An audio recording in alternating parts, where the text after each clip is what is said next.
वो ना बेनियाज हैं, मतलब अभोक्ता है, मतलब वो किसी चीज़ का भोग नहीं करते, मगर फिर भी लोग नियाज़ भी कराते हैं, जिसको भोग लगाना कहते हैं वो भी करते हैं। क्यों? इज़्ज़त व अफ़ज़ाई में इसके पीछे रीज़न होता है, ताकि अपने हर एक कदम में हम उनकी याद को समा सकें।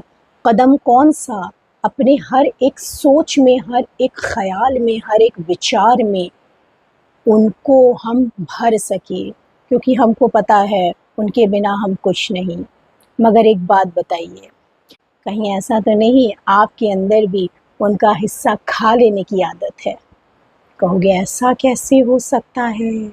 उनका हिस्सा तो कोई नहीं खा सकता। अरे! घर में भी एक बाप होता है ना, उसके बच्चे होते हैं ना, तो अक्सर करके बाप का हिस्सा बच्चे खा लिया करते हैं। उन्हें एहसास भी नहीं होता ये बाप का है। बाप भी कुछ नहीं कहता है, प्यार करता है ना, बस वही समझ लीजिए।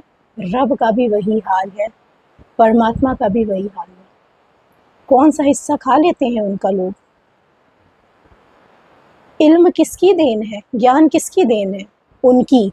घमंड आ गया आपको, खा लिया उनका हिस्सा, क्रेडिट खाया है आपने। अच्छे ख़यालात, अच्छा मंथन, अच्छी-अच्छी बातें निकल के आना किसकी देन है? उनकी। अपना समझ लिया, खा लिया उनके मुँह से निवाला छीन के। याद, अच्छी याद कर लेते हैं आप, घमंड आ गया कि हम याद कर रहे हैं। खा लिया उनके मुँह से हिस्सा छीन के। भूलिए ना, याद से याद टकराती है।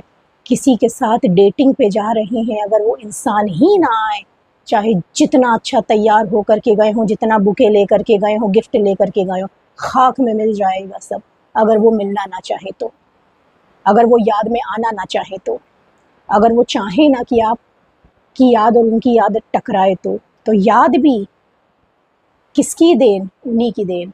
इसे कहते हैं उनकी चीज़ों को छीन के अपने नाम कर लेना। ऐसे बहुत सारी चीज़ें होती हैं, वो होती प्रभु देन है, इंसान अपनी समझ लेता है।